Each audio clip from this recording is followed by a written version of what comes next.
దొంగతనానికి వచ్చిన వారు ఏం చేస్తారు? ప్లాన్ వేసి ఇంట్లోకి వెళ్లి దోచుకుంటారు. డబ్బులు, నగలు, ఇంకేమైనా విలువైన వస్తువులు కనిపిస్తే వాటిని పట్టుకొని పారిపోతారు.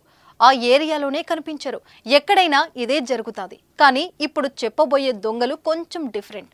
ఓ అంతరాష్ట్ర దొంగల ముఠా ఓ ఇంట్లో చోరికి వెళ్ళింది. తాళం వేసి ఉన్న ఓ ఇంట్లో దొంగతనం చేసింది. కనిపించిన బంగారం, వెండి, నగదును సంచిలో వేసుకున్నారు. ఇక అక్కడి నుంచి జారుకుందామనుకునే లోపే తలతల మెరిసే సీసాలు కనిపించాయి. ఆ సీసాలు విదేశీ మందు తెలిసి ఆ దొంగలు మురిసిపోయారు. వెంటనే కప్పు తీసి పెగ్గు వేశారు. తేజస్ అకాడమీ స్థాపించిన 12 సంవత్సరంలో 1918 డిఫెన్స్ ఉద్యోగాలతో పాటు ఇంటర్లో రాష్ట్ర స్థాయి మార్కు సాధించి తెలంగాణ నెంబర్ 1 గా నిలిచిన తేజస్.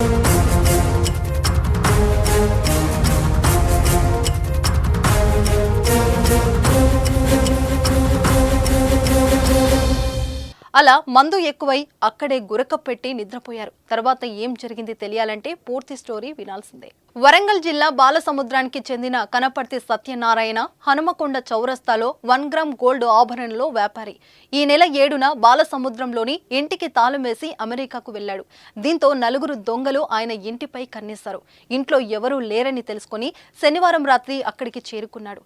ముందుగా ఇంటి వద్ద ఉన్న సీసీ కెమెరాలను ధ్వంసం చేశారు. తర్వాత తాళాలను పగలగొట్టి మెల్లగా లోపలికి ప్రవేశించారు.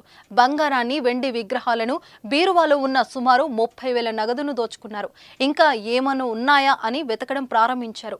ఈ క్రమంలోనే వారికి విదేశీ మద్యం బాటిళ్లు కనిపించాయి. ఇక అంతే సంగతి. వాటిని చూసి వారు నాలుక లాగేసింది. దొరికిన బాటిళ్లను తీసుకెళ్లి తాగితే లేట్ అయిపోయిద్దని భావించి అక్కడే సిట్టింగ్ వేశారు.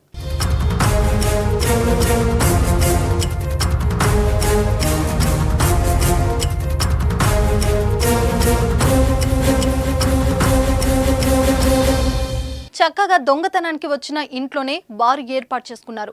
4 గ్లాసులు తెచ్చుకున్నారు. స్టవ్ కోసం ఇంట్లో ఉన్న డ్రై ఫ్రూట్స్ తీసుకున్నారు. అలా 2 ఫుల్ బాటిళ్లను ఖాళీ చేశారు. అలా పీకల దాకా తాగి అక్కడే నిద్రపోయారు. తెల్లవారుజామున సుమారు 4 గంటల సమయంలో నిద్రలేచి చోరీ సొత్తుతో బయటకొచ్చారు. అయితే వారిని ఇరుగు పొరుగున వారు చూసి గట్టిగా అరవడంతో అక్కడి నుంచి పరుగులు తీశారు. స్థానికులు పట్టుకోవడానికి ప్రయత్నించినా ఫలితం దక్కలేదు.